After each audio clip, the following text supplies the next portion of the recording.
when an AI marketing strategist is better than your $200K a year marketing strategist, then what is left for the human being to do? We were talking about this idea of what happens to agencies in an AI world. And so much of what an agency's value, I feel like, is they bring in specialized niche expertise, then they also help implement said expertise. A lot of agencies are all helping with digital implementation. And when you look at where AI is going, where AI has vast amount of specialized context that it can give, and then it has now computer use and, self-driving capability. Yeah. I think agencies, a lot of them are telling themselves a very false narrative of like, yeah, but we're different. Yeah, but we're boutique. Yeah, but. And they're not looking at the direction this stuff's going. Now, this might not be for another 3 years. This might not be for another 5 years. But I think that agencies have to answer that question of, in a world where AI is driving more, and when everyone has a ChatGPT account, what does an agency bring to the table? So I know you're getting involved in this kind of world a little bit. What's your thinking around how to brace for impact? Yeah, totally. And I completely agree with you. If you as an entrepreneur are not looking forward and really asking yourself the hard questions around how is AI going to change my business, you're just going to be taken over by it, right? So I see two waves of AI that are going to fundamentally affect, let's say, agencies, for example. The first wave, and we're already seeing this, is that AI is able to do actions and do them better and do them faster than human beings, right? So in an agency space, that's like media buying, that's brand building, that's market analysis, right? All of these skills, all of these technical expertise that you currently have to pay a really expensive, highly talented team for, it simply won't make financial sense for you to continue to pay top dollar for human talent to do a worse job and do it slower, right? So that's the first wave, is that we're going to see AI taking on a lot of manual execution that our clients are currently paying us for. I think in that first wave, and I don't think any of us know how long this is going to be, but let's say that's the next 1 to 3 years, the role of the human being in that agency is creative and strategic. They still need to direct the AI, tell the AI what to do, give the AI feedback, train the AI, manage the client relationship with the AI. There's still plenty of work to be done for the human. And so in the short term, I think we as entrepreneurs need to be focused on how are we using AI to supercharge our team's creativity and strategic thinking? And how are we training and leveling up our team's creativity and strategic thinking? Because that's ultimately what our clients are going to be paying for. Cool. Second stage is where it gets a little bit scarier, which is what happens when the AI starts to get more creative and more strategic than a human being. When an AI marketing strategist is better than your $200K a year marketing strategist, then what is left for the human being to do? And that is a very interesting question. I was just at a talk by my friend Ashton Shanks. He has an opinion on this, so I want to give full credit to him on this, which is that the agency model is fundamentally going to shift away from manual effort, like any manual service delivery. And effectively, what an agency becomes is a omni-channel marketing data management partner, right? Where if you're a chiropractor, my job as your agency is to have all the data from the chiropractic space being fed into the AI models that I've specifically built for chiropractors, to have all of your specific data across your Meta and your Google and your LinkedIn and your multi-channel marketing ecosystem, and then plugging that data into a team of AI agents that's actually doing all of the marketing strategy, the marketing execution, all of that is handled by AI. Your team stops being marketers and starts being AI data managers. Totally different skill set, totally different org chart. It will transform the agency model as we know it. I think that's exactly where it's going. I've been talking to my team a lot about how to think about AI. And I think where I keep coming is the more you think about AI as a person in the company, the more things click. And what's really uncomfortable doing that is as soon as people say, oh, you're talking about AI as an employee in the same way you're talking about me, a human being as an employee, everyone's hairs stand up on the back of their head. So I've been trying to help people understand, look, we are hiring them as coworkers, and we have to think about it that way because we need to become their managers. And I think a lot of companies, at least that I talk to, they management's we got to go AI this, AI that. there's no clear direction on how that actually gets implemented. So I think that from a leadership standpoint, whether it's the C-suite, whether it's your managers in the middle, they all need to be thinking about what job am I going to be hiring AI to do? And different tools and different models are qualified for different positions, Yes. right? And so part of this is we got to go interview AI. We got to go try out different AI tools. We got to understand what's this one capable of, what's this one not capable of. When new talent comes out on the market, we got to decide, do we fire this tool or hire this tool? Because there's a lot of new talent on the AI employee market, I love it. right? Yep. And then we got to be thinking about AI operations, especially when we think about multi-agent flows. I think you nailed it of like, there's going to be this world where there are teams of AI agents that we're managing. And I think in the same way we have to develop workflows and processes for our human employees, we have to develop workflows and processes for how these AI tools interact. What's this going to specialize in here and there? And I think one of the things that you find, both from a technical perspective of how these AI tools are trained, and from a practical day-to-day, how do I use these tools? It's all about narrowing context and specializing context. So 2 just quick anecdotes here. The first is there's a new model that came out called DeepSeek. Everyone's been talking about it. It's a Chinese model. It's really cool. One of the reasons it's so cool is they tried this new approach in building the model called a mix of experts. So where a typical model, they go and grab all this data and they train it on 250 billion parameters of data. This model gets trained on multiple models that's like 50 billion and 30 billion and 75 billion. And then there's a model that's basically the triage model. So as people ask a question, it then routes different queries to different models within the broader model. What it's doing is it's narrowing context so that when you're asking a question, it's focusing to give a more specialized answer. And so I think when we have these big generalist AI tools, there's always going to be a need to provide context, especially when it's in a business.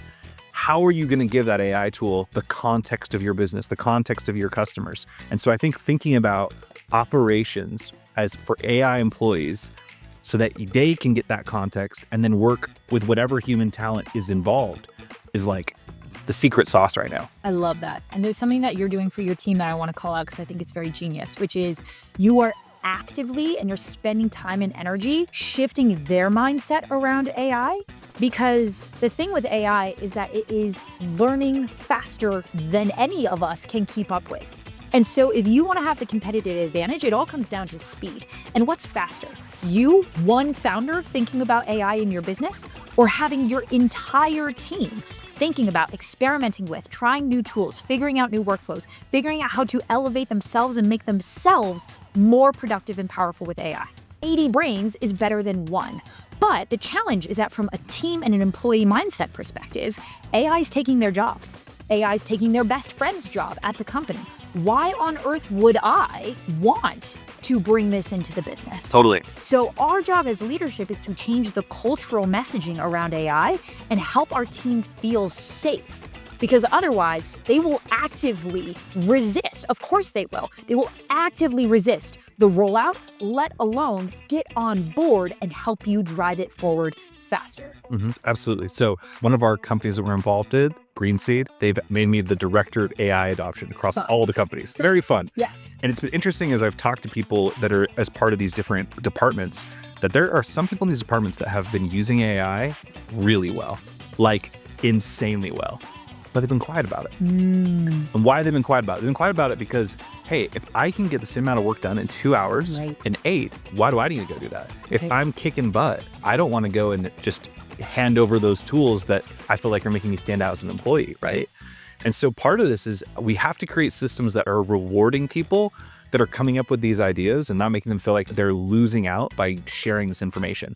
And I think that's just something that maybe we as managers don't always see is like, it's very easy for us to like, go AI, and then not even see what people are doing. And if you don't have systems in place where we're both pushing down new ideas that we're finding, but also sourcing up the ideas that everyone else is doing, we're going to miss out on opportunities. We've set up an entire team it's our R&D team. I have leaders from every single department who are spending a dedicated amount of time every single day using AI tools, simply because the pace of innovation is too high. And if we are finding these little advantages, which we've found, I am not kidding you, hundreds of ways to increase our speed. that you are missing out on this stuff, right? So I think that this, like your world of operations, I feel like in AI is like, this is the moment right now. Totally, dude. And it comes down to incentive structures, right? If I'm paid hourly, let's say, and I get paid for an 8-hour day, and then I figure out an AI tool that I can do the same amount of work in 2 hours, why would I share that if it means that I'm gonna get paid for 6 hours less work? Yep. Or I'm gonna have to do 4 times the amount of work and still make the same amount of money. It doesn't make sense from a rational incentive perspective. So we as leaders have to look at our incentive structures and make sure that we are managing and incentivizing the outcome. The outcome is the results you produce in the business as quickly and effectively as possible. I will pay you more for 2 hours of work than 8 hours of work by that logic, because you have figured out a more efficient, effective way to get the job done. Absolutely. So if anywhere, like we gotta audit our businesses, and wherever we are seeing literal compensation or even just behavioral incentive structures, where we are asking our team to put in time, put in hours, we are actively disincentivizing them to experiment with AI, and if they do come up with something, to share it with us, right? Because again, I don't want to be the person that introduces an innovation that gets half of my team fired, or that gives me twice the amount of work for the same amount of pay. My incentives have to be aligned with the businesses, otherwise I'm gonna hold back. And those are the exact wrong people you want holding back. Totally. Those are the ones you're like, you are the creative thinker, you're the proactive person. And it's why I've been trying to like bring this idea of like, you're gonna be an AI manager. I think everyone intuitively understands like, hey, I wanna go from a specialist to a manager. That's a career progression. And so when people can understand, look, you can become a manager without having to manage other human beings directly, I think it lets people see an opportunity that maybe doesn't exist. And so the idea is, hey, look, you might have figured this out for 2 hours. How do we fill up that 6 hours where you're managing other AI tools? Yes. Like, let's bring that expertise in.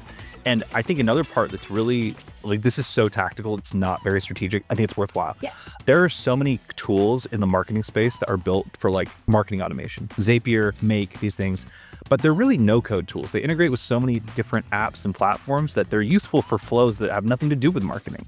And so what I've been doing is I've been pushing to have more and more of our team trained on this stuff. Because at the end of the day, you're building a flow chart of how information and action should flow. So I want my team to build the operational flow chart of how we are managing these AIs and the data that flows between them. And I think that is one of the tactical ways that we can help turn our team into AI managers, is actually say, what are the tools you need to be an AI manager? You need Slack to work here, to communicate with your fellow human employees. What do you need to communicate with your AI employees? Do you know those communication tools? Do you know how they work? And so every time I map this down to like, how do you treat an AI employee like a human employee? What are like the back to first principles of like, how do you communicate with them? What are the tools they use?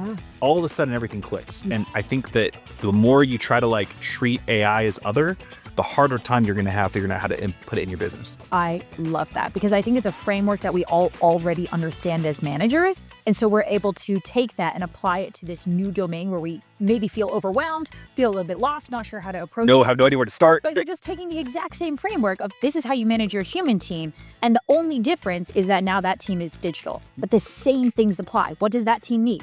Context, communication, guidance, quality assurance. It needs all the same things your human team does.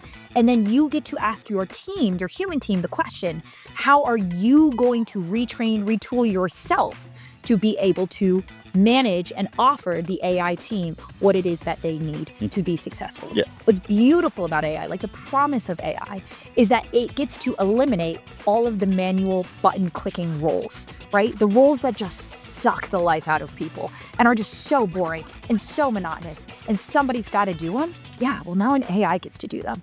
In that world, AI gets to unlock the creativity, the strategic thinking, the creative problem solving, all of the best of what we want out of humanity and what we want out of our team. And so the question is, are you as a manager rewarding and training them towards those skill sets?